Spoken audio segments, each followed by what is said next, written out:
Ada live work. Oke, selamat datang di workshop pertama kita di Lead Others 22, Strengthening the Roots. Kalau kemarin teman-teman sudah mengakses materi secara asinkronus ya, lewat LMS-nya masing-masing tentang ada materi Golden Circle, ada materi tentang root cause analysis juga. Hari ini kita akan merangkum semuanya, dan nggak hanya teori aja, tapi teman-teman akan praktek langsung nih, gimana sih caranya memetakan akar masalah dengan benar. Oke, aku boleh dibantu share screen, Kak Ian? Terima kasih. Oke, next. Kita bisa cek agenda kita hari ini ada apa aja ya. Sip. Jadi agenda workshop kita hari ini ada 3, teman-teman. Yang pertama, kita akan review sekilas materi yang sudah teman-teman akses, materi-materi video kemarin, terutama tentang root cause analysis. Itu kita review sejenak. Kemudian kita akan exercise langsung, teman-teman akan berdiskusi sama timnya masing-masing, untuk menemukan root cause analysis dari permasalahan yang teman-teman angkat ya. Dan yang terakhir, kita ada sesi problem pitching. Jadi teman-teman akan ditantang, akan diajak untuk bisa mempresentasikan problem statement-nya masing-masing. Oke, nah sebelum kita masuk ke agenda hari ini, aku ingin mengingatkan, boleh next? Kak Ian? Nah, supaya agenda hari ini lebih nyaman dan lebih kondusif, pastikan teman-teman sekarang posisinya di tempat yang nyaman, bisa duduk dengan tenang, jauh dari gangguan, dan internetnya stabil ya. Kemudian standby di depan gadgetnya masing-masing, jangan sambil jalan-jalan kemana-mana. Kalau yang lagi di jalan, kalau bisa melipir, boleh melipir dulu. Dan juga aku sangat men-encourage teman-teman untuk bisa on cam nih semuanya. Biar aku nggak ngomong sendirian ya, biar pematerinya nggak ngomong sendirian juga. Dan karena kita kan banyak interaksi nih teman-teman selama sesi hari ini, biar enak, biar kalau nanti ngobrol nggak tunggu-tungguan, ini temen aku standby atau enggak ya. Gitu. Jadi kan enak ya kalau kita bisa on cam sama-sama. Biar semangatnya terasa juga, biar aku bisa lihat wajah-wajah cerianya teman-teman, bisa saling kenal juga. Jadi monggo silahkan di-prepare posisinya sebaik mungkin supaya bisa on cam. Yang terakhir, siapin catatan atau be ready untuk screenshot poin-poin yang penting dari sesi hari ini. Oke, aku pengen check-in dulu ke teman-teman semuanya. Ini sudah ada 81 nih yang bergabung. Sambil nunggu yang lain, aku mau check-in dulu. Check-innya mudah, teman-teman. Jadi teman-teman perlu standby aja di keypad. Tekan angka yang nomornya ini paling mendeskripsikan kondisi teman-teman pada hari ini. Oke, jadi ada beberapa pertanyaan tentang kondisi teman-teman hari ini. Nanti tinggal silahkan teman-teman pilih mana yang paling merepresentasikan. Oke? Kita akan langsung masuk. Oh, Raihan Siregar, raise hand. Oh, enggak. Kirain beneran raise hand ada yang mau ditanyain. Oke, pertanyaan pertama, teman-teman. Bagaimana mood teman-teman hari ini? Pertama, I'm so excited. Atau kedua, lagi lapar, belum sarapan. Ada yang tiga, lagi kebakaran, tapi kayak, oke, it's fine. 4 lagi kayak, oke, ini weekend, gue mau zen mode. Ada 5, ya Allah, ya Allah, ya Allah. Oke, ada yang kebanyakan 2 nih, belum sarapan semua. Ada yang 4 zen mode, 3 2, 2, 2, 2, 1. Wah, ini kalau misalnya bisa sambil nyemil, sambil grab food, boleh ya teman-teman, daripada nanti kita kelaparan kan sampai jam 12 ya. Nggak apa-apa lah, on cam sambil nyemil-nyemil, nggak apa-apa. Asal jangan makan bakso aja kali ya. Kalau sambil on cam kan agak kurang enak. Oke, ada yang 5 nggak nih? Oh, belum ada yang 5. Alhamdulillah tidak ada yang menangis hari ini. Oh, ada. Rafael. Kenapa Rafael? Oke, ada yang excited juga. Alhamdulillah. Oke, teman-teman silahkan dikondisikan supaya moodnya bisa nyaman ya sampai jam 12 nanti. Thank you, teman-teman. Next, Kak Ian. Udah pada nonton video materi Golden Circle dan Root Cause Analysis belum nih, teman-teman? Nomor 1, udah dong semuanya. Nomor 2, baru Golden Circle aja nih modul pertama. Atau ada yang malah baru Root Cause Analysis-nya aja nih. Belum sempat, atau jangan-jangan ada yang bingung nih nomor 5. Aduh, itu nontonnya di mana ya? Mungkin di sini ada yang bermasalah, nggak bisa masuk ke LMS-nya. 3, 4. Kalau ada yang belum, nggak apa-apa, tapi harapannya setelah workshop ini, teman-teman langsung bisa diakses ya materinya supaya nggak ketinggalan.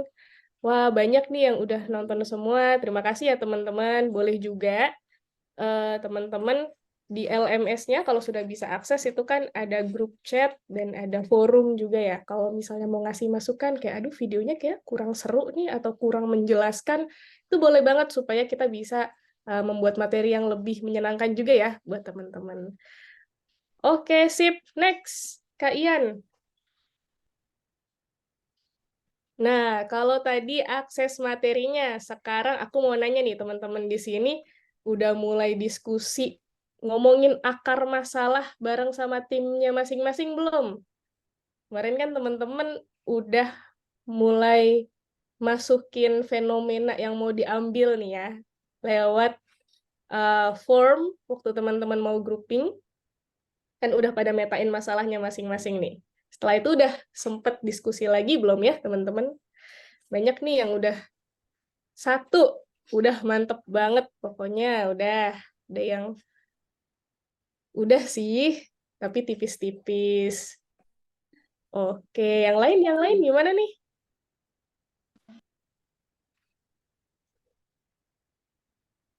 Yang lain udah pada diskusi?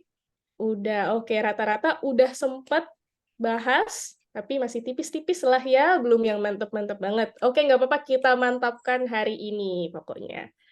Oke, next, Yan. Nah, mana nih? Nah, teman-teman kan baru dapet tim baru nih ya untuk LO22. Timnya berbeda dari Lead Self kemarin. Mana yang paling menggambarkan kamu dengan tim baru kamu di LO22? Ada yang dua. Dari yang pertama, optimis banget tim gua keren. Best team LO22. Kedua, so cool. Much wow. Chill, pasti kelar lah. Inilah.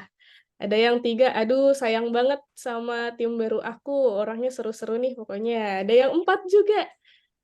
Rozi. Waduh, gitu bisa bales chat aja alhamdulillah gitu. Dimaklumi banget ya teman-teman karena pasti agendanya teman-teman banyak banget dan kita banyak waktu, belum banyak waktu luang untuk bisa berinteraksi satu sama lain. Oke, Brian sama siapa nih tadi aku lihat sama Moses optimis banget best team LO22. Kita lihat siapakah yang akan menjadi best team LO22. Oke, sip. Mantap, teman-teman. Semoga bisa menjaga kekompakan satu sama lain ya, sama timnya. Pertanyaan terakhir sebelum kita masuk. Apa yang teman-teman harapkan bisa teman-teman dapat dari workshop Strengthening the Roots hari ini? Apakah teman-teman berharap lewat workshop hari ini, teman-teman jadi tahu cara menentukan permasalahan yang tepat tuh gimana sih? Atau bisa lebih banyak dapat waktu buat bertukar pikiran sama timnya masing-masing, atau teman-teman juga berharap bisa dapat feedback terkait problem statement yang diangkat. Aduh, butuh masukan nih dari orang lain. Ini problem statementnya udah tepat atau belum ya? Boleh pilih lebih dari satu. Apakah dapat pengen fokus ke yang 1, 2, atau 3? Oke, 1, 2, 3. 1, 2, 3. Oke. Oke, banyak yang berharap tiga-tiganya ya. Siap, mantap. Kalau gitu teman-teman, hopefully kita bisa secara efektif bisa merangkum ketiga poin ini lewat workshop kita sampai jam 12 nanti. Dan untuk pemateri yang akan menyampaikan dan mendampingi kita selama 1 hari ini, ada Kak Adi. Boleh di next, Kak Ian. Kalau teman-teman yang sudah nonton video root cause analysis, pasti familiar banget dengan Kak Adi ya. Jadi nanti Kak Adi yang akan membersamai kita sampai dengan siang hari nanti. Jadi Kak Adi ini adalah seorang climate tech venture builder yang saat ini bekerja di ekosistem sebagai venture development specialist. Kak Adi juga punya professional experience di Waste for Change. Kalau teman-teman nonton sesi pertemuan kita terakhir ya, waktu itu ada Kak Sano, ini timnya Kak Sano nih. Jadi di tahun 2022, Kak Adi sebagai corporate strategist dan juga executive assistant to CEO, dan di tahun 2023 fokus di organizational development. Dan Kak Adi ini juga menempuh studi di Business Administration Al-Imam Muhammad Ibnu Saud Islamic University. Dan aku ingin menyapa Kak Adi, ini sudah hadir di tengah-tengah kita. Halo Kak Adi. Ya, halo Kak Natasha dan halo para scholar. Selamat pagi dan sore. Halo. Halo. Gimana nih kabarnya Kak Adi hari ini? Dengar-dengar kerjaan lagi padat-padatnya nih Kak Adi. Baik sekali, Alhamdulillah aku baik banget. Dan ya, kita tahu ya bahwa di umur segini-segini nih pasti sibuk ya, tapi ini nggak menyurutkan semangat kita ya untuk bisa hadir di Sabtu pagi ini karena kita tahu bahwa ini adalah awal journey kita untuk memberikan dampak yang bermanfaat bagi orang lain ke depannya. Mantap. Oke, karena Kak Adi udah semangat banget, aku boleh cek dong semangatnya teman-teman yang lain kalau udah ready untuk ikut sesi kita hari ini. Boleh kasih jempol, emot jempol, atau mau open cam, kasih live jempol juga boleh. Mantap. 10. Ayo, ayo. Mana nih jempolnya yang lain? Jempol. Wah, ada emoticon matahari juga. Wah, Yap. Mantap. Kalau gitu langsung saja aku serahkan sesi hari ini kepada Kak Adi. Silakan Kak Adi. oke, makasih banyak ya, Kak Natasha, atas persilakannya. Di sini aku perkenalkan sekali lagi ya dari aku pribadi. Hai Sobat Scholar, selamat pagi. Namaku Adi, aku adalah Climate Tech Venture Builder dari Ecosystem. Senang banget ya, pada akhirnya kita bisa berjumpa secara langsung, yang sebelumnya kita berjumpa secara nggak langsung lewat video materi yang aku berikan tentang root cause analysis. Oke, mungkin boleh bantu next, operator. Nah, aku tadi udah lihat jawaban juga ya bahwa ada sebagian scholars yang sudah nonton videonya dan ada juga yang belum. Oke, terlepas dari itu semua, aku pengen nanya nih sebagai pembuka dari materi ini. Menurut sahabat scholars ya, menurut teman-teman, apa sih kesalahan yang sering terjadi saat kita memetakan akar masalah? Teman-teman boleh jawab di kolom chat. Boleh juga nih kalau teman-teman punya keberanian lebih untuk speak up nih di forum ini lewat mikrofon ya. Teman-teman bisa jawab berdasarkan apa yang teman-teman tonton dari video materiku, dan teman-teman juga boleh jawab berdasarkan pendapat pribadi. So, both itu oke gitu ya. Oke, aku mungkin akan kasih selama 1 hingga 2 menit ke depan. Silakan keluarkan nih tips dari teman-teman, pemikiran teman-teman, apa yang biasanya sering terjadi ketika kita menentukan akar masalah. Dan sekali lagi ya, boleh banget kalau ada yang pengen speak secara langsung, sehingga kita bisa sama dengar dan mendapatkan pengetahuan dari teman-teman juga. Oke, belum ada nih yang mulai muncul nih chatnya. Mungkin masih ngetik ya, sambil masih mikir juga. Oke, gimana? Apakah ada yang oke, Kak, kayaknya kalau misalnya nentuin akar masalah itu sering orang jump to solution nih. Belum nemu akarnya udah langsung solusi. Nah, itu contoh. Oke. Kurang explore. Ya, thank you banget. Appreciate tuh Brian ya dari UGM. Kasih contoh kesalahannya adalah kurang explore.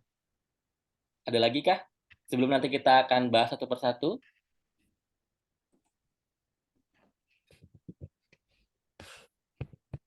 Oke, ini masih ngetik ya, kira-kira masih ingat-ingat, masih mikir. Ini, thank you lagi dari Egy Erlangga, dari UNRI. nggak analisa faktor eksternal dan internal juga, Kak. Cuma ide yang nggak matang dan impulsif. Oke. Aku mungkin sambil bahas sedikit ya. Nah, iya benar banget yang dibilang oleh Brian dan juga Egi. Jadi kurang explore, nggak menganalisa secara komprehensif nih faktor eksternal dan internal itu menjadi kesalahan-kesalahan ya ketika kita menentukan akar masalah. Karena apa? Karena solusi yang dihasilkan menjadi nggak matang dan terkesan impulsif seperti itu. Oke. Oh, ini menarik nih dari Rafa dari Undip. What we think they need. What we think they need. Jadi kita memberikan solusi yang menurut kita cocok. Padahal kan kita pengen membantu orang ya. Bisa jadi orang yang dibantu itu butuhnya lain gitu. Bukan yang kita pikirkan atau kita inginkan. So, penting banget ya untuk kita fokus pada kebutuhan atau pain points dari komunitas ataupun apapun yang kita bantu. Solusinya kurang relate sama kondisi target. Ya, ini juga benar banget ya. Karena tadi kurang explore, terus kita terlalu fokus pada ide kita tanpa melihat pain points yang orang-orang rasakan, sehingga solusi jadi nggak menyasar akar masalah dan kurang relate gitu ya. Jadi nggak terlalu berdampak atau nggak terasa dampaknya. Oke, boleh banget ya yang mau speak up secara langsung, kalau misalnya memungkinkan. Oke, mungkin satu lagi deh. Ada satu lagi yang ngasih jawaban, kita akan mulai nih ke materinya. Oke, siapa nih yang mau ngasih yang terakhir? Biar kita ada 5 nih. 5 contoh jawaban dari teman-teman scholars. Oke, ada lagi? Satu lagi? Baik itu lewat chat ataupun secara speak up.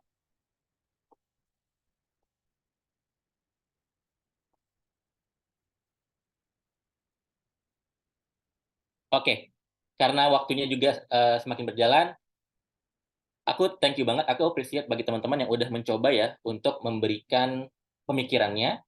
Nah, sekarang ini adalah giliranku ya. Di sini aku akan coba sharing apa yang aku tahu. Disclaimer, aku tidak lebih tahu dari teman-teman, but at least inilah yang selama aku hidup ya, aku belajar, aku menemukan sepertinya ini nih, do and don'ts ketika kita membuat eh, akar permasalahan atau melakukan root cause analysis. So, untuk do's atau yang teman-teman perlu lakukan itu adalah satu, mendefinisikan masalah dengan standar yang jelas. Aku yakin kalau teman-teman udah nonton video pasti ngeh nih dengan kata-kata standar ya. Yang kedua adalah fokus pada objek. Yang ketiga, menentukan akar masalah menggunakan data. Keempat, tanyakan why berulang kali. Makanya ada metode the five whys kan ya. Kemudian fokus pada solusi yang actionable, yang memang bisa dilakukan gitu ya, bukan sekedar solusi yang abstrak ataupun terlalu idealis sehingga sulit untuk diimplementasikan. Contoh, menggunakan prinsip finding the bright spot seperti yang juga aku telah jelaskan di materi video bagi yang udah nonton. Nah, don'ts-nya itu kebalikan ya, kebalikan dari yang do's. Nah, tadi contoh, ketika kita mendefinisikan masalah itu harus dengan standar yang jelas gitu. Nah, kebalikannya yang tidak dianjurkan adalah mendefinisikan masalah dengan selera pribadi. Sehingga tadi seperti yang dikatakan oleh Rafa ya dari Undip, kita mencoba memberikan solusi sesuai selera kita, sesuai dengan apa yang kita pikir mereka butuh. Padahal bisa jadi mereka butuhnya yang lain karena standarnya beda. Gitu. Kemudian kebalikan dari fokus pada objek ya fokus pada subjek gitu ya. Jadi kita ketika ada masalah fokus ke kayaknya orangnya deh yang bermasalah. Kayaknya orangnya kurang ini deh makanya seperti itu. Nah, nanti kita nggak seperti itu ya. Makanya kita akan lebih fokus pada gimana sih kita membenahi sistem sehingga orang-orang tidak hanya individual yang bisa berubah lebih baik tapi juga komunitas yang ada ataupun secara komunal gitu. Kemudian kalau tadi baik menggunakan data, maka yang tidak disarankan adalah menggunakan asumsi, sehingga tadi banyak juga scholars yang jawab gara-gara kita mungkin kurang explore dan kurang menggali faktor eksternal dan internal, maka kalau misalnya hanya asumsi bisa jadi nanti solusinya kurang tepat dan tidak menyelesaikan masalah. Kemudian tanyakan why berulang kali, lawannya adalah jump to solutions. Jadi kita belum explore, kita nggak tahu nih akarnya, tiba-tiba udah ada solusi dan solusinya belum tentu bisa menyelesaikan akar masalah. Dan kebalikan dari fokus pada solusi actionable adalah over complicate ya. Jadi kebanyakan menggali masalah hingga pada akhirnya kita bingung nih apa ya solusinya, ataupun kalau punya solusi dia sifatnya nggak bisa diimplementasikan karena terlalu rumit gitu. Oke, kita akan bahas satu persatu ya, secara cepat. Boleh tolong next? Oke. Nah, ini contoh dari yang pertama ya. Jadi, mendefinisikan masalah dengan selera pribadi versus mendefinisikan masalah dengan standar yang jelas. Aku yakin teman-teman yang udah nonton video udah ngeliat ya grafik ini. Jadi kalau kita lambangkan nih situasi dengan sebuah grafik, maka yang jadi sumbu X itu adalah standar. Ya, standar. Nah, segala sesuatu yang ada di bawah standar itu namanya problem. Ya, kebalikannya, segala sesuatu yang di atas standar itu namanya improvement. Nah, ini akan kelihatan jelas ya di contoh teman-teman. Contoh kita pengen bilang nih, atau kita pengen angkat masalah, inflasi di Indonesia itu buruk banget ya. Kemarin aku baru beli bakso 10.000, besok-besoknya udah 12.000 gitu. Itu contoh ya, contoh ekstrim. Gitu. Nah, ya sebenarnya sah-sah aja ya kita pengen menganggap itu masalah dan kita pengen do something terkait itu gitu. Tapi mungkin kita juga bisa lebih objektif by seeing the data, by seeing the standard. Ternyata kalau kita baca berbagai laporan yang ada, Indonesia itu adalah salah satu negara dengan inflasi terendah gitu ya, yang ada di dunia saat ini gitu ya.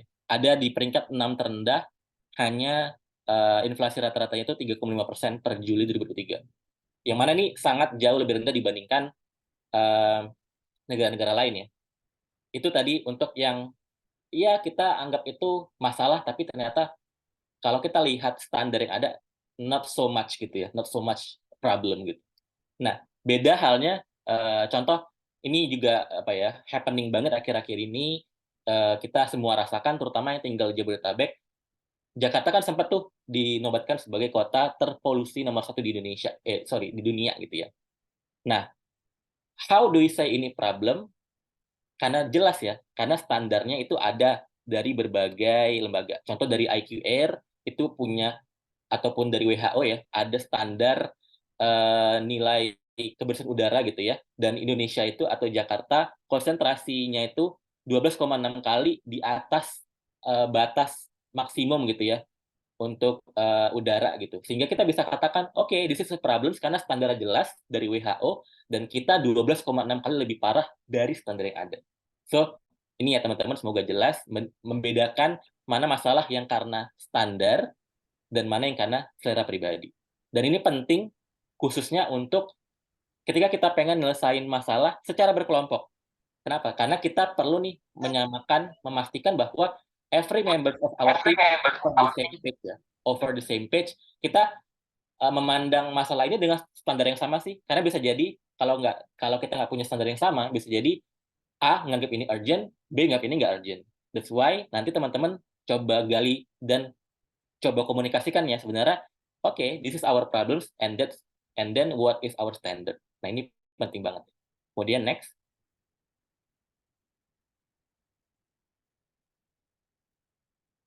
Kemudian fokus pada subjek ya. Contoh misalnya ada kasus kemiskinan gitu ya, kasus kemiskinan. Memang sih bisa jadi kadang-kadang sebuah kemiskinan itu terjadi karena faktor pribadi. Contoh misalnya orangnya males. Ini contoh ekstrim ya, orangnya males, kemudian nggak mau berusaha gitu ya, nggak mau explore. Tapi bisa jadi sebenarnya itu terjadi karena faktor yang lebih luas gitu ya, yang lebih karena faktor kemiskinan struktural gitu. That's why di konteks lead others ini kita pengen encourage nih teman-teman tidak fokus pada menyelesaikan masalah sifatnya level subjek ya atau level orang, melainkan gimana cara kita memperbaiki sistem sehingga efek atau dampak dirasakan itu bisa dirasakan oleh orang-orang secara umum seperti itu. Bisa next operator. Nah, ini kemudian tadi menemukan akar masalah dengan asumsi. Contoh, kita melihat tingginya kasus pelecehan seksual pada perempuan. Kemudian nih, ada yang ujuk-ujuk kayak langsung nyimpulin, oh penyebab utama pelecehan seksual itu adalah karena perempuan menggunakan pakaian seksi. Padahal nih, kalau kita lihat data, mayoritas dari perempuan yang dilecehkan itu adalah menggunakan pakaian yang sopan gitu. Bahkan sangat tertutup seperti menggunakan hijab. So, untuk kedepannya kami encourage teman-teman untuk bisa menarik akar masalah itu benar-benar menggunakan data dan tidak hanya sekedar menggunakan asumsi. Oke, bisa next. Nah, ini yang ini ya cukup menarik nih. Jump to solutions nih. Contoh ada masalah lingkungan kotor karena sampah. Terus kita tiba-tiba tidak ada angin, tidak ada hujan, kita nggak gali akar masalahnya. Oke, lingkungan kita atau kabupaten kita penuh sampah nih. Ayo kita bangun insinerator atau pengolahan sampah, sampah jadi energi gitu ya, dengan anggaran 5 triliun gitu. Karena kita anggap ini bisa menyelesaikan masalah. Padahal kita belum menggali nih, sebenarnya apa aja sih faktor-faktor penyebab tadi ada masalah sampah. Kita bisa gunakan berbagai metode ya teman-teman, tapi contohnya ini kita pakai metode gunung es. Contoh tadi ada lingkungan kotor karena sampah. Why seperti itu? Jawabannya adalah karena perilaku buang sampah sembarangan. Boleh kita tanyakan lagi nih, why seperti itu? Karena tidak ada sistem persampahan yang mumpuni. Contoh nggak ada trash bin yang layak gitu ya, tidak ada sistem pengangkutan yang baik gitu ya. Kemudian itu pun belum tentu adalah akar masalahnya. Bisa jadi itu disebabkan oleh tidak ada kebijakan nih yang mengatur tentang sistem persampahan, dan bisa jadi tidak ada kebijakan itu disebabkan oleh karakter memang moral yang tidak terlalu peduli pada lingkungan, sehingga eh, tidak ada yang pengen membuat kebijakan tersebut ya, karena pada dasarnya memang belum peduli. That's why penting untuk kita menggali akar masalah yang ada sehingga kita bisa membuat solusi, satu yang lebih tepat sasaran, yang menyelesaikan masalah, yang kedua yang lebih low effort. Jadi daripada ujuk-ujuk nih langsung, oke kita bangun fasilitas yang mahal segini triliun, bisa jadi ada solusi yang lebih murah, lebih mudah, lebih cepat, yang lebih menyasar akar masalahnya, asalkan kita benar-benar explore ya. Sebenarnya penyebab yang lebih krusial tuh apa sih? Gitu. Next, ini yang terakhir ya. Sebelum kita nanti coba untuk ngebuat problem statement. Nah, overcomplicate the analysis gitu ya. Jadi kita udah dapat nih, oh ternyata akar masalah karena lingkungan kotor itu adalah karena karakter yang belum peduli nih terhadap lingkungan. Oke, then the solution is, solusinya kita perlu membuat master plan revolusi karakter bangsa hingga ke 2045. Gitu. Very very complicated, dan ya tadi ya. Mungkin boleh aja sih, boleh aja kalau kita punya kemampuan, punya kuasa, making that happen, it's okay. But ini penting banget ya, bagi kita punya mindset, kita pengen buat perubahan nih, tapi uh, kita tetap harus berusaha untuk menciptakan perubahan terlepas dari segala limitasi yang ada gitu ya. So menurutku prinsip fokus pada solusi yang actionable ini penting. Kenapa? Karena jangan sampai dengan rintangan yang ada, limitasi yang ada itu kita menghalangi untuk menciptakan perubahan. Melainkan kita harus lebih fokus pada kemauan dibandingkan kemampuan. So kalau kemauan kita lebih tinggi nih dari kemampuan yang ada, pasti ketika menemukan limitasi apapun kita akan fokus pada solusi yang ada. Contoh, oke, kita memang sulit nih mengubah karakter bangsa secara umum. Tapi kita lihat, oh meskipun Indonesia secara pengelolaan sampah itu masih di bawah standar ya, tapi kita lihat ada banyak daerah yang ternyata di segala situasi yang ada itu mereka lebih baik daripada yang lain. Contoh di Bali itu ada sebuah desa di Panglipuran yang dijuluki sebagai desa terbersih. Begitu pula di Kabupaten Banyumas itu pengolahan sampah itu bahkan sampai dicontoh oleh masyarakat internasional gitu ya. So di Indonesia yang situasi seperti ini kok mereka bisa ya lebih baik, dan itulah kita fokus pada mereka, kita gunakan prinsip finding the bright spot, kita lihat apa yang membuat mereka lebih baik dibandingkan yang lain, kemudian kita coba untuk copy ya, salin penyebab-penyebab mereka yang baik tadi, dan kita coba terapkan ke hal-hal lain yang memang belum baik seperti itu. Oke, tadi apa ya tips and trick dari aku, ada 5 do 5 don'ts. Nah ini yang paling penting. Karena gini teman-teman, root cause analysis itu kan sebenarnya adalah cara bagaimana kita mengeksplor kontributor nih atau faktor-faktor penyebab sebuah masalah yang tampak yang bisa jadi sebenarnya disebabkan oleh faktor-faktor yang lebih mendasar dalam fundamental kan ya. Dan teman-teman bisa gunakan metode yang banyak sekali di luar sana gitu. Nah, tapi all about that ya, root cause analysis itu terkadang kompleks ya. Terkadang kompleks, terkadang orang-orang nggak paham nih dengan apa yang teman-teman gali gitu. That's why penting bagi kita untuk juga membuat yang namanya root cause analysis statement ya, atau problem statement.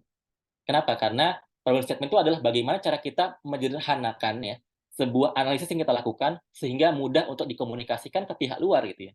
Karena kita nggak bisa memungkiri dalam membuat perubahan, teman-teman tuh terkadang butuh orang-orang eksternal ya. Contoh teman-teman butuh mencari pendanaan dari luar, butuh mendapatkan dukungan dari luar. That's why membuat problem statement ini penting agar teman-teman bisa mengkomunikasikan secara clear. Sebenarnya teman-teman mau apa, menyelesaikan masalah apa, tujuannya apa. Ini ada kita gunakan framework namanya ada 4 ya, ada 4 poin yang harus dijelaskan dalam problem statement. Ada problem, background, relevance, dan objective. sebagai contoh, kita langsung aja ke contoh ya, biar lebih jelas gitu. Oke, next. Nah, ini aku akan ambil contoh ya. Ini sebenarnya relate ya dengan video yang aku jelaskan, tapi kalaupun belum nonton, it's not a problem. Contoh, kita ada sebuah masalah nih yang pengen kita selesaikan adalah kasus stunting ataupun malnutrisi yang terjadi di sebuah daerah pedesaan gitu ya. Nah, ini penting banget ketika buat problem adalah tadi ya, standar ya. Nah, contoh standarnya adalah seperti apa? 90% anak yang ada di desa tersebut tuh memiliki IQ 10% lebih rendah dari rata-rata nasional. Jadi standar jelas ya, rata-rata nasional gitu. Kenapa? Karena bisa jadi kalau kita nggak punya standar yang sama, sobat scholars itu menganggap ini masalah, ini enggak gitu ya. Atau ini masalah urgent atau enggak urgent. That's why penting ya teman-teman untuk punya standar yang disepakati nih di satu tim agar memiliki apa ya urgensi yang sama untuk menyelesaikan masalah yang ingin diselesaikan. Kemudian backgroundnya lebih kurang adalah tadi ya root cause-nya itu sendiri bisa pakai metode apapun, iceberg method, fishbone method dan lain-lain. Dan di sini nanti teman-teman tinggal perlu menjelaskan secara narasi gitu ya. Jadi kalau misalnya tadi root cause itu menggunakan metode yang mungkin lebih bagan gitu ya, yang lebih complicated. Nah, teman-teman bisa sederhanakan itu menggunakan narasi.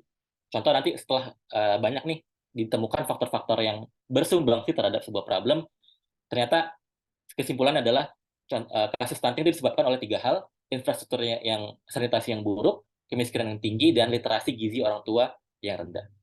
Kemudian relevance itu adalah apa ya, the big why. Gitu. Kenapa problem ini tuh matters? Kenapa teman-teman tergerak untuk menyelesaikan masalah tersebut?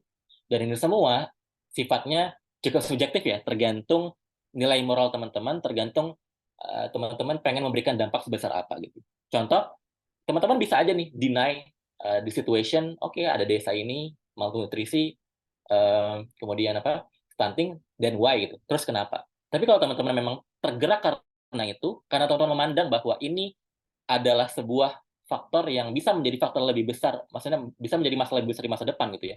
Karena memandang anak-anak desa ini tuh akan menjadi pemimpin yang sama gitu ya dengan teman-teman di masa depan. That's why I should help them karena aku akan sama-sama membangun bangsa ini ke depannya bersama dia gitu, bersama mereka. That's why teman-teman menganggap ini sebuah masalah yang penting yang memang harus diselesaikan. Kemudian ini yang paling penting, ada masalah terus tujuannya apa gitu. Tadi ada kasus stunting, maka tujuannya adalah mereduksi kasus tersebut sebanyak apa? Sebanyak 50% contohnya. Kemudian karena tadi standar adalah rata-rata nasional, berarti harus ketika teman-teman memberikan inisiatif perubahan, maka inisiatif yang diberikan itu harus bisa mengangkat situasi yang ada ke standar yang ditetapkan gitu ya. Kemudian selama waktu berapa lama gitu, misalnya selama setahun. Nah, dan ini yang paling penting dan aku kenapa bold ya, melalui meningkatkan literasi orang tua. Karena tadi ada banyak ya faktor penyebabnya ya. Ada karena infrastruktur sanitasi yang buruk, kemiskinan yang tinggi, literasi gizi orang tua yang rendah.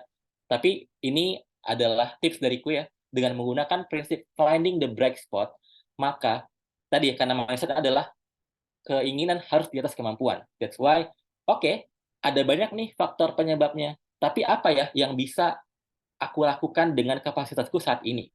Apakah aku bisa mencari dana yang banyak sehingga bisa bangun infrastruktur yang bagus? Apakah aku bisa menciptakan sebuah sistem ekonomi sehingga bisa menyentaskan kemiskinan? Atau aku bisa mengedukasi orang-orang daerah tersebut sehingga mereka punya literasi gizi yang baik, sehingga bisa mereka memberikan anak mereka gizi yang baik untuk mendukung pertumbuhan mereka sehingga tidak terkena stunting. Nah, ini semua aku kembalikan kepada teman-teman ya, sesuai dengan kemampuan teman masing-masing. Yang pasti adalah tadi ya mindset-nya everyone can make a change, so fokus pada memberikan solusi dengan apa yang teman-teman bisa lakukan seperti itu. Nah, untuk hari ini ya kita hanya akan fokus untuk menggali problem ya. Makanya nanti ketika teman-teman di sesi berikutnya akan ada problem pitching. Adapun untuk solusinya ini belum ya. Kita fokus dulu nih pada solusi di hari ini. Kemudian untuk solusinya nanti kita akan pikirkan di sesi berikutnya setelah kami memberikan materi berikutnya seperti itu. Oke, that's all ya teman-teman. Materi dari aku, meskipun singkat, semoga cukup jelas ya. Dan kalau misalnya kurang jelas, boleh tanya di kesempatan yang lain, ataupun teman-teman bisa merefer ulang ya ke video yang sudah kita berikan seperti itu. Nah, karena ada prinsip practice makes perfect, ya, practice makes perfect, biar kita nggak hanya fokus pada teori, dan kita akan coba nih untuk exercise bareng teman-teman yang akan dipandu oleh Kak Natasha ya. Kita akan coba ya untuk membuat problem statement berdasarkan prinsip-prinsip yang tadi sudah aku jelaskan di sebelumnya. Oke, untuk berikutnya aku serahkan nih kepada Natasha. Aku tutup dengan perkataan terima kasih dan good luck teman-teman untuk membuat problem statement yang menjadi dasar bagi teman-teman untuk menciptakan perubahan. Thank you. Thank you Kak Adi untuk penjelasannya dan materi pembuka untuk hari ini. Nah, benar nih teman-teman, practice makes perfect. Jadi setelah ini teman-teman akan langsung praktek. Kak Ian, aku boleh dibantu untuk share screen lagi untuk instruksi diskusinya sambil aku jelaskan. Jadi setelah ini akan ada 32 breakout rooms yang akan dibuka. Dan nanti silahkan teman-teman masuk ke dalam breakout room sesuai dengan nomor grupnya masing-masing. Masih pada ingat kan, pasti grupnya dapat nomor berapa. Nanti selama 20 menit teman-teman akan berdiskusi, akan silahkan memetakan, boleh next Kak Ian. Teman-teman diminta untuk memetakan satu root cause analysis-nya, dan kedua, problem statement dari root cause analysis yang sudah teman-teman buat ya. Jadi ada dua ya outputnya, root cause analysis dan problem statement. Nah, buatnya di mana? Ini aku bebaskan ke teman-teman. Jadi nanti boleh timnya salah satu share screen, mau pakai Jamboard, mau pakai Miro, Canva, pakai mural, mau pakai PowerPoint, itu juga boleh, silahkan senyamannya teman-teman. Jadi nanti ketika teman-teman masuk, kakak-kakak Sherpa-nya juga akan masuk dan berkeliling ya. Jadi nanti teman-teman boleh mulai duluan. Kalau misalnya belum ada Sherpa-nya pun, teman-teman boleh mulai duluan untuk berdiskusi. Karena kakak-kakak Sherpa kan timnya ada banyak ya dan harus berkeliling. Oke, waktunya 20 menit. Nanti kalau sudah selesai, silahkan kembali ke main room. Dan kalau sudah 20 menit pun nanti akan kami close breakout rooms-nya. Sampai sini, apakah cukup jelas, teman-teman? Atau ada yang mau ditanyakan dulu sebelum meluncur ke breakout rooms masing-masing? Oke, mantap. Ada yang udah kasih jempol satu. Boleh dong, yang lain kasih jempol juga kalau sudah cukup jelas. Oke, ini teman-teman yang lagi AFK, boleh standby dulu di Zoom-nya masing-masing supaya bisa diskusinya lebih lancar. Kalau gitu langsung aja, operator aku minta tolong dibuka ya breakout rooms-nya. Nanti teman-teman silahkan masuk ke breakout rooms nomornya masing-masing. Oke, silahkan teman-teman di sini bisa pilih ya breakout rooms nomor berapa ya. Silahkan teman-teman berpindah ke bor masing-masing. Oh, oke, boleh next, Kak Ian. Oke, teman-teman, kalau tadi kita masuk ke 32 breakout rooms, satu kelompok dapat satu breakout rooms. Sekarang kita akan bagi jadi lebih kecil lagi nih. Jadi ada 10 breakout rooms. Nah, masing-masing breakout rooms nanti isinya ada 4 sampai 3 kelompok sesuai dengan Sherpa-nya masing-masing. Jadi boleh dicek ya, teman-teman, kelompok berapa masuk breakout rooms nomor berapa, dan boleh dicek juga nih nanti di dalam panelisnya ada siapa aja. Sherpa-nya harusnya sama ya, semua dengan Sherpa-nya teman-teman. Nah, nanti di dalam breakout rooms akan ngapain aja? Pertama, nanti setelah teman-teman masuk, teman-teman akan bergantian untuk mempresentasikan pemetaan akar masalah dan juga problem statement-nya teman-teman. Nah, waktu presentasi satu kelompok itu maksimal 8 menit, boleh kurang dari itu, tapi jangan sampai lebih. Dan nanti panelis yang ada di grup itu akan memberikan feedback berupa pertanyaan lanjutan, masukan, atau challenge, gitu, atau questions yang akan men-challenge pemetaan permasalahannya teman-teman nih. Nah, karena feedback is a gift, jadi grup lain yang berada di kelompok yang sama juga, yang ada di breakout room yang sama juga, misal ada kelompok lain yang lagi presentasi, dan nanti mau memberikan masukan, atau mau memberikan pertanyaan lanjutan juga, atau challenge juga, itu boleh banget. Karena feedback di sini, atau challenge di sini, perlu diingat ya teman-teman, sifatnya bukan bermaksud untuk menjatuhkan atau menjelekkan idenya teman-teman, tapi kita pengen teman-teman bisa mendapat POV yang berbeda, lebih banyak masukan dari orang-orang yang berbeda juga, supaya pemetaan masalahnya bisa lebih tajam. Jadi seperti itu ya, teman-teman. Jadi jangan takut untuk mendapatkan feedback atau memberikan feedback. Karena di sini feedback is a gift. Dan durasi maksimal sesinya untuk keseluruhan 60 menit. Jadi kita akan bertemu lagi jam 11.40 atau 11.41 itu maksimal banget. Tapi aku harap kita tidak sampai 60 menit ya. Ini udah molor-molor banget nih, 60 menit. Oke, jadi nanti silahkan dipresentasikan sesuai dengan stylenya masing-masing. Dan nanti silahkan bisa berdiskusi bareng sama panelisnya di dalam grup. Kalau misalnya sudah, boleh misalnya masih mau lanjut diskusi sama panelisnya. Kalau misalnya dirasa, oh belum 60 menit nih, masih mau nanya-nanya, masih mau diskusi, boleh. Tapi kalau mau balik ke main room juga boleh. Oke, sampai di sini ada yang mau ditanyain dulu nggak, teman-teman? Untuk problem pitching-nya.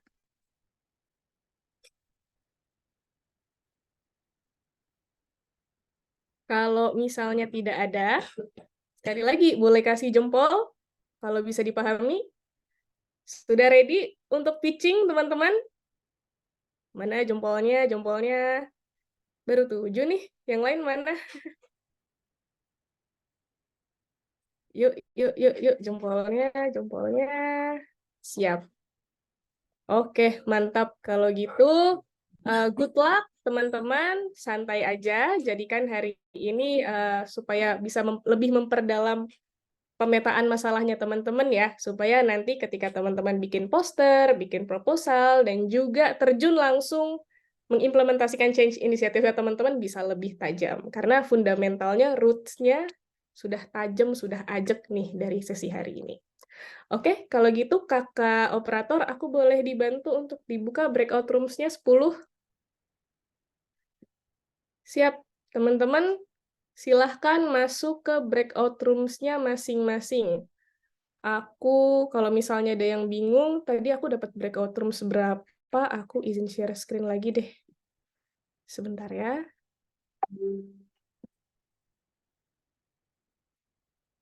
Ini.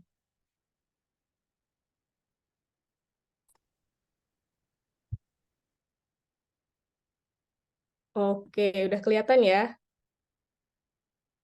Silahkan masuk ke breakout rooms-nya masing-masing.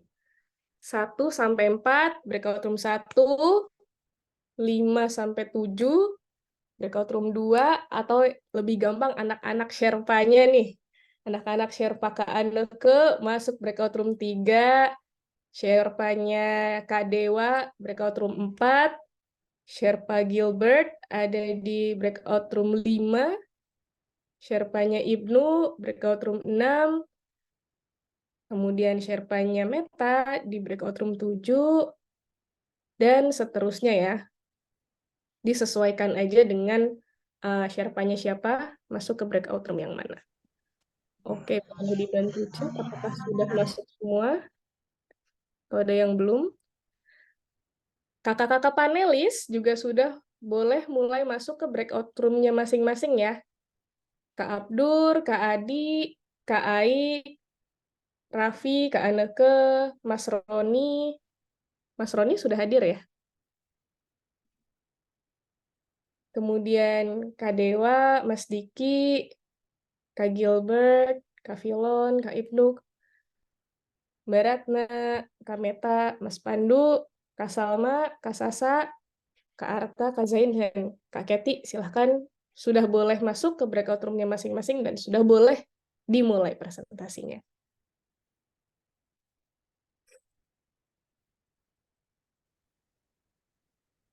Oke.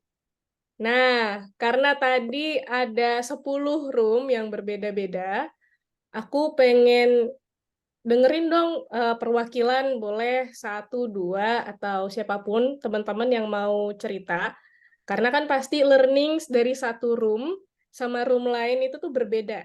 Nah, jadi harapannya teman-teman ada yang bisa sharing juga nih, supaya dari room yang lain bisa tahu teman-teman habis belajar apa sih tadi di problem pitching. Misalnya kayak, oh tadi eh Egi, kami ternyata masih simple banget mikirnya. Egi, boleh ini nggak, cerita nggak? Gi, kenapa kamu berpikir kalau ternyata cara berpikirnya masih simple itu? Boleh diceritain nggak tadi Kami gimana? ngangkat tema tentang, kan kemarin udah bicarain juga yang kira-kira bakal works yang simple aja, yang penting jalan gitu kan ya. Kami kirain yang kami angkat ini nih tentang bakar sampah itu tuh di desa kan Kak masih bakar sampah gitu kan. Yang kami kirain itu masalah-masalah yang ya cukup kita bilangin aja ke masyarakatnya, terus minta pemerintahnya bangun TPA di situ udah gitu. Ternyata pas Kak Diki jelasin itu nggak segampang itu gitu, nggak sesimpel itu, ribet banget, banyak kudu pakai diagram Bonfils itu banyak banget tulang-tulangnya gitu ya. Udah jadi nggak bakal sesimpel itu ngerjainnya, dan itu bikin kami apa Kak? Bikin kami ngerasa oh ya udah kudu kudu banyak yang perlu diapain lagi Kak sih. Masih perlu diimprove gitu. Jadi ya gitulah Kak, nggak segampang itu intinya. Nyanyi dulu dong, nggak segampang Itu itu. dulu Egi, sikat. Oke, teman-teman ada yang merasa hal yang sama juga dengan Egi, emang boleh sesulit ini. Kalau yang lain gimana nih teman-teman? Thank you ya Egi udah sharing. Aku yakin Egi tidak sendiri. Si teman-teman juga tadi di room aku juga banyak yang aku kasih PR. Yang lain dong. Penasaran nih gimana ceritanya? Tadi aku sempat ngintip-ngintip laporan dari panelisnya. Ih, pada bagus-bagus nih bikin root cause analysisnya. Yuk, yuk, yang mau cerita siapa?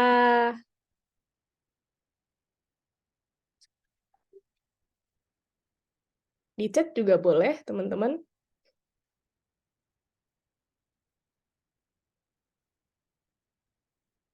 Ayo, masa malu-malu nih, teman-teman?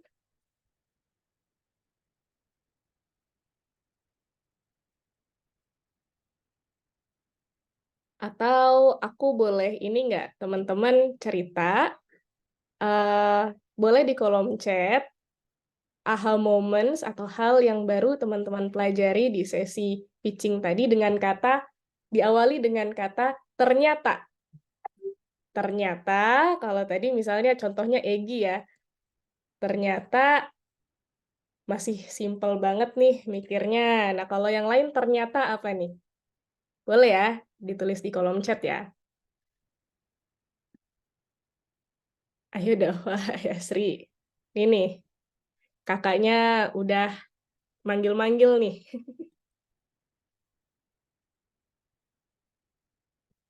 Ternyata, ternyata apa?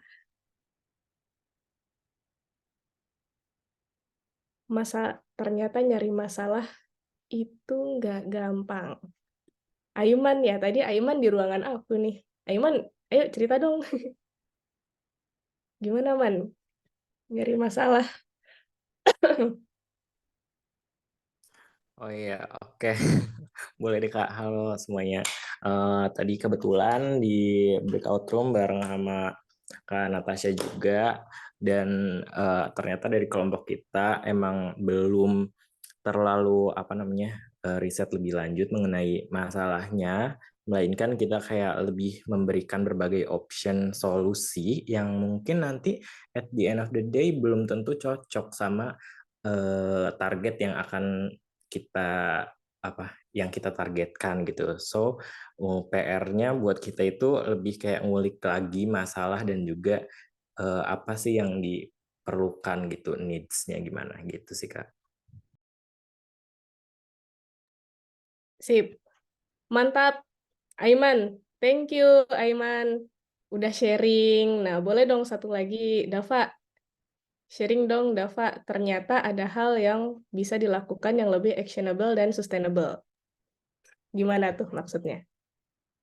Oke, jadi buat problem kita itu kan lingkupnya di area kampus ya, Kak. Nah, eh, kita tuh ambilnya terkait pengelolaan sampah, yaitu pembakaran sampah, terutama di lingkungan area pembelajaran. Nah, yang kita pikirin di awal itu gimana caranya kita bikin sebuah produk, terutama alat, inisiator, pengelolaan sampah yang sederhana.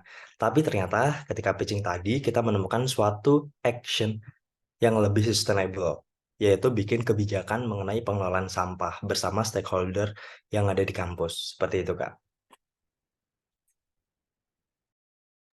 I see. Oke, jadi lebih dapat titik terangnya ya, Dava ya. Kayak, oh ternyata Iya. ada loh Dan yang juga kegiatan ini bisa lebih sustainable buat ke depannya gitu. Bisa digunain buat keberlangsungannya. Seperti itu. Oke, sip. Mantap. Thank you, Dava, for sharing. Oke, teman-teman kalau ada yang mau sharing juga di kolom chat boleh, supaya teman-teman yang dari grup lain juga kedapetan aha moments yang sama. Mantap. Yang cewek, sambil menunggu aku mau sharing ini juga nih, teman-teman. Oke. Oh, sorry. Nah, aku mau memastikan di sini teman-teman sudah pada nge-save link ini semua belum ya? Ini sering aku share kalau di poster-poster sih. bit.ly lead others guideline. Kakak-kakak, kalau ada Kak Kemas atau Kak Raffi, boleh dibantu diketik di kolom chat ya. bit.ly lead others guideline. Nah, di sini ada beberapa dokumen yang penting untuk teman-teman ketahui. Ada timeline, ada listnya, grup sama Sherpa, virtual background juga yang belum punya virtual background, terus juga materi dari kick off kemarin, termasuk panduan projectnya tuh harus seperti apa sih, atau change inisiatifnya seperti apa, dan juga ini, grup monitoring jurnal. Nah, jadi grup monitoring jurnal ini detailnya akan dijelaskan oleh Sherpanya masing-masing, ini sekilas aja, jadi nanti masing-masing grup perlu punya satu dokumen ini untuk nge-track perjalanannya teman-teman ya. Jadi, tentang change inisiatifnya teman-teman seperti apa, timnya ada siapa aja, termasuk tiap agenda, tiap exercise, hasilnya itu dimasukin ke sini juga. Contoh nih tadi teman-teman sudah memetakan akar masalah. Nah, nanti boleh di-screenshot, framework-nya nggak harus kayak gini, teman-teman boleh pakai framework yang teman-teman lebih nyaman atau lebih cocok, terus di-screenshot dimasukin ke sini. Nah, ini buat apa sih teman-teman? Karena setelah ini kan teman-teman perlu bikin poster, perlu bikin proposal juga. Jadi ketika waktunya bikin poster, bikin proposal, tinggal ngambil dari sini, nggak perlu bikin dari awal lagi. Itu ya, jadi nanti hasil latihannya, pemetaan akar masalahnya yang tadi udah direvisi, udah beserta dengan PR-PR-nya udah dikerjain, yang lebih lengkap, itu dimasukin ke sini. Ini nanti silahkan di-download, supaya nanti bisa dikerjakan masing-masing bersama dengan Sherpa-nya. Oke, sip.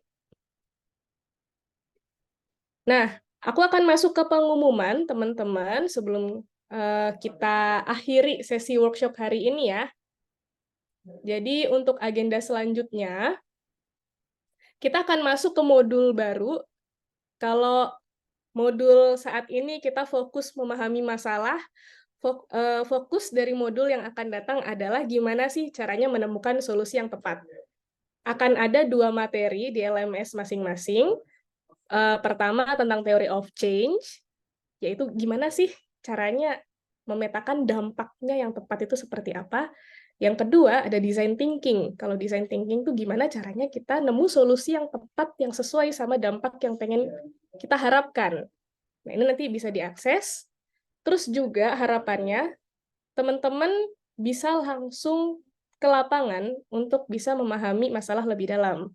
Tadi ya yang kalau belum riset ke lokasinya, belum ngobrol misalnya sama warga setempat, atau perlu survei-survei, itu bisa dimaksimalkan di minggu-minggu yang akan datang, sampai dengan pertemuan live kita berikutnya itu di tanggal 7 Oktober, itu sekitar 3 minggu lagi ya, berarti 7 Oktober, sama kita akan ada sesi pitching seperti ini, tapi kalau tadi bahasnya masalah, sekarang udah mulai bahas solusi.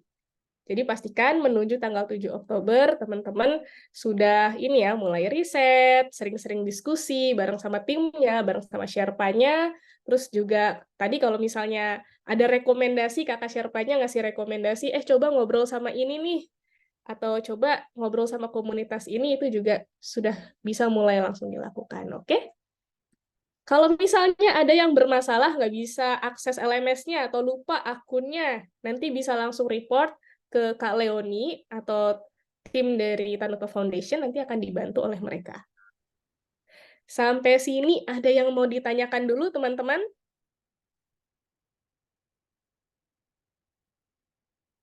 Aman? Oke, kalau gitu Kakak Raffi atau Kakak Kemas, aku boleh dibantu share di kolom chat linknya untuk absensi dan evaluasi hari ini? Oke, nanti silahkan diisi ya. Untuk ini linknya bisa disimpan, di-save. Nah, aku akan stop share dulu. Siap. Sip, oke. Teman-teman, aku ingin mengundang Kak Adi. Ada Kak Adi nggak? Kak Adi masih ada di sini nggak? Ya, halo, masih ada dong. Halo, nah Kak Adi, dari tadi nih proses yang sudah kita lalui seharian ini, sebelum kita tutup workshopnya nih, ada nggak closing remarks atau kata-kata penutup dari Kak Adi untuk teman-teman scholars terkait memetakan masalah? Boleh. Ya, intinya tadi setelah aku menyampaikan materi, kemudian aku juga gabung ya, aku jadi panelis juga di salah satu breakout room. Aku menemukan sebenarnya teman-teman itu udah mulai on track nih dalam menentukan problem ya. Problem statement-nya udah dibilang sempurna belum ya, karena kita tentu masih belajar dan kita mengajar ke arah sana. Tapi at least aku udah melihat teman-teman tuh udah on track, mungkin tinggal disempurnakan dari sisi-sisi yang lebih details dan it's not a problem ya, karena kita nggak punya banyak waktu hari ini, teman-teman bisa manfaatkan 2 minggu ke depan untuk menyempurnakannya. Seperti tadi contohnya standar itu udah mulai ada gitu ya, tapi mungkin masih kualitatif gitu ya. Nanti mungkin teman-teman bisa lebih kuantitatif. Kemudian juga tadi akar masalahnya misalnya baru satu cabang gitu ya. Nanti mungkin bisa dibuat cabang-cabang lain. Bisa jadi ada nih akar-akar lain yang mungkin hari ini belum kepikiran, tapi nanti kalau brainstorming lebih lanjut itu akan terbuka lagi, akan terreveal gitu ya. Nah, saran dari aku adalah aku pengen ngutip nih dari yang aku juga sampaikan di video. Teman-teman boleh punya mimpi apapun, teman-teman boleh untuk seambisius mungkin menciptakan perubahan, tapi aku sekali lagi mengingatkan karena aku penganut prinsip finding the bright spot ya. Jadi teman-teman usahakan untuk menyesuaikan antara kemauan dan kemampuan seperti itu. So, my remarks adalah teman-teman harus fokus pada memberikan inisiatif perubahan yang sifatnya low effort, high impact gitu ya. Jadi dengan segala kesibukan yang ada, dengan segala keterbatasan yang ada, fokuskan pada usaha-usaha seminim mungkin, tapi hasilnya akan sebesar mungkin dirasakan oleh pihak-pihak yang teman-teman bantu melalui gerakan-gerakan inisiatif perubahan yang teman-teman lakukan. That's all from me. Good luck for your journey.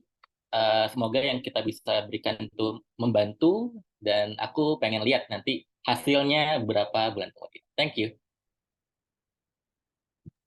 Thank you Kak Adi sudah membersamai kita hari ini, dan tadi materi-materinya termasuk pesan-pesannya juga.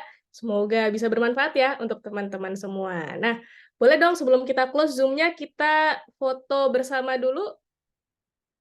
Terakhir boleh ini aku setting dulu teman-teman yang lagi siap-siap on cam, boleh kita on cam. Remove spotlight dulu. Ada 5 page ya.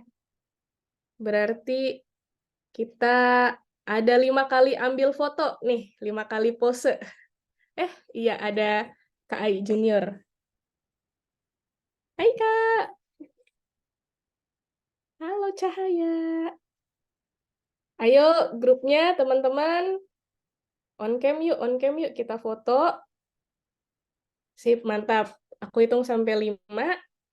5, 4, 3, 2, 1. Sip. Aku mulai ya.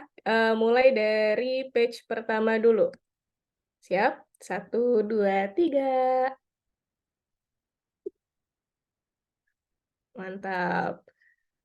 Halaman page kedua, siap. 1, 2, 3. Yuk, ditahan senyumnya, ditahan senyumnya.